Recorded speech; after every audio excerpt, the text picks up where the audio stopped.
Hello, everyone, and welcome to another episode of Autism Stories. I'm your host, Doug Bletcher, the founder of Autism Personal Coach. Autistic people are the true experts of the autistic experience, and Autism Stories is where we interview autistic people to learn from their stories, experiences, and get their insights. If you would like to be notified about each week's episode of Autism Stories, we suggest you subscribe on your favorite podcast listening platform. We would also appreciate it if you could give us a positive rating and review, as it will help others to learn about autism stories. Before we get to today's interview, I wanted to talk about something that is near and dear to my heart. That is the Neurodiverse Culture Festival. So like so many other autistic people, I know that even the most enjoyable community gatherings can feel really overwhelming.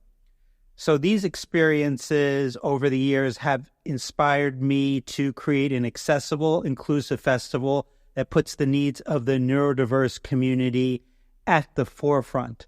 The inaugural event was in 2023, and it was a really big success. And we really received overwhelmingly positive feedback that encouraged not only me, but the festival team to bring the festival back this year. And this year's event is going to be amazing. So if you happen to live in Northeast Ohio area, or you want to travel here to be at this event, which is by and for the neurodivergent community, then join us on Sunday, October 13th from 1 to 6 p.m. More information about the festival can be found at ndculturefest.com. That's ndculturefest.com. Now on to today's episode, in which Vince Rinicella joins us to discuss energy and its connection to apraxia. We also talk about Vince hosting his first Christmas party for his closest non-speaking friends last year. We hope you enjoy today's conversation. Vince, thanks so much for joining me here on Autism Stories. I'd love to start out our conversation by learning, where does your story in the autistic community begin? I would say around 2 years old. And I read where you wrote as a child that you frequently eloped, which is common to many autistic children. What do you think are some misconceptions about causes of why young children with autism engage in some unsafe behaviors? The misconception is that people think we lack safety awareness. The cause of unsafe behavior is our body's impulsivity, which is triggered by a constant need for sensory input. You created the blog Unfiltered Mind of Vincent a few years ago. And your most recent post on your blog is about one of my favorite topics, and that is energy.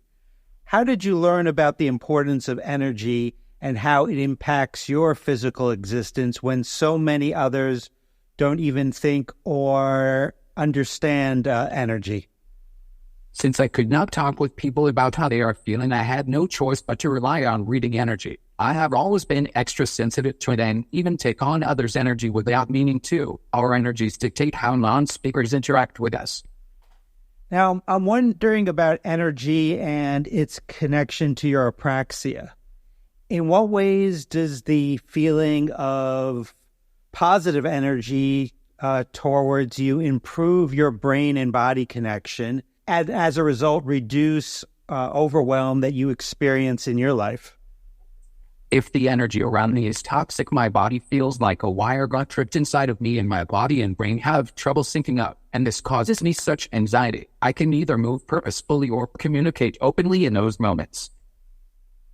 Now, in another one of your blog posts, you mentioned that some people are under the impression that learning spelling to communicate completely fixes a broken brain and a body connection. However, there will still be lots of triggers of dysregulation for any apraxic non-speaker. So beyond learning to spell, what might be some other things that help you with this regulation? Movement and exercise are hugely important for my regulation and controlling my body. My tire swing is my safe haven when I need to slow down or regulate. I understand that. I always need movement. I'm spinning in my chair right now. I run a lot, so I definitely get that. We're only a few months away from Christmas and the holiday season now. And last year, you hosted your first Christmas party for you and your closest non-speaking friends. So from what I understand, this was something you always wanted to do. Were there any particular things you did to make this party accessible to you and your friends? I sent all my friends a letter saying that they could do whatever they needed to feel safe and regulated at our house with zero judgment, and I think that extra reassurance truly helped because that always helps me as well. Well, I've thought a lot about hosting holiday parties. I've never done it, but I've always been scared, but maybe this will give me some confidence to do so. And I'm wondering, do you have future plans to host parties beyond the Christmas party you had last year? Yes, sir. I hope to make that an annual thing. Well, I hope the 2024 party is better than the 2023. And lastly, Vince, how can our listeners learn about you beyond this interview? They can follow my blog and they can be my friends on Facebook. I love connecting with this community. Thank you very much, Vince. And I'm going to continue to follow your blog. And I hope we have a few more of our listeners that start following your blog as well. So thanks so much for joining me today here on Autism Stories. Thank you for having me. This was fun. Thanks so much to Vince for the conversation. To learn more about Vince and his blog, please check out the link in the podcast description for this episode. We always love hearing from you and would especially love to hear from you relating to this episode on how have you learned to manage the energy around you.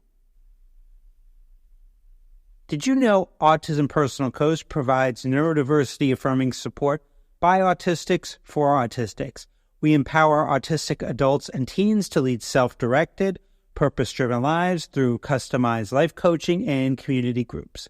Our distinct approach prioritizes each client's unique goals and preferences, fostering a sense of agency and promoting self-advocacy. Coaches work collaboratively with clients to develop personalized strategies and tools that can help with executive functioning, emotional regulation, relationship building, stress management, and much more. We also support parents and partners of autistic individuals by providing insights and guidance to bridge communication gaps and nurture mutual understanding. With our accessible remote services, individuals from any location can receive the assistance and mentoring they need. Join us today to experience judgment-free coaching rooted in empathy, expertise, and respect for autistic identity. Until next time, I'm Doug Blutcher of Autism Personal Coach. Talk to you then.